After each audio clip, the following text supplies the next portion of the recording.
আজ থেকে আমি একটা নতুন সিরিজ স্টার্ট করছি। তো হাই এভরিওয়ান, আমি সায়ন্তনী। যারা যারা আমার চ্যানেলে নতুন আছো তারা অবশ্যই আমার চ্যানেলটা ভিজিট করে যদি ভিডিওগুলো ভালো লেগে থাকে অবশ্যই সাবস্ক্রাইব করে যাও। আমি একটা ওয়েট লস জার্নিতে রয়েছি। তো আমি 3.5 মাসে প্রায় 6 কিলো ওয়েট কমিয়েছি। আমি ফার্স্ট ডে আমার ছিল 88, দেন আমার হয় 85, আর এখন আমি 82-তে রয়েছি। আরো অনেকটা এখনো পথ বাকি রয়েছে। তো সারাদিন আমি কি কি খাচ্ছি এটাই শেয়ার করব। এর থেকে আমার কনসিস্টেন্সিটাও বজায় থাকবে আর তোমাদের সাথে আমার আপডেটও আমি দিতে পারবো। তো চলো সিরিজটা স্টার্ট করা যাক। তো এটা ছিল আমার ডে 1। সকালটা আমার শুরু হয়েছিল উষ্ণ গরম জলে লেবু দিয়ে।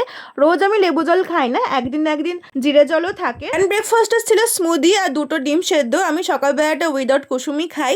আর আমি কোনো দিন আম খাই না, মানে আম আমার একটু ভালো লাগে না। বাট সেদিনকে আমাকে স্টুডেন্টের পার্লার পরে জোর করে খেতে হয়েছে, মানে সে আমাকে কোনো মতো জোর করে খাইয়ে দিয়েছে বলতে পারো। এন্ড লাঞ্চে ছিল পটল চিংড়ি আর সর্ষে বাটা দিয়ে ইলিশ মাছ আর স্যালাড, লঙ্কা লেবু, এটা তো ম্যান্ডেটরি। আবার সন্ধ্যাবেলা খেয়েছিলাম 2টো ডাইজেস্টিভ বিস্কুট আর ব্ল্যাক কফি, যেটা আমার রোজ লাগে। আমার ওটা ছাড়া আমার দিন ইনকমপ্লিট যায়। রাত্রিবেলা ছিল সুজির উপমা আর ডিম সেদ্ধ, দুটো, একটা কুসুম দিয়ে একটা কুসুম ছাড়া।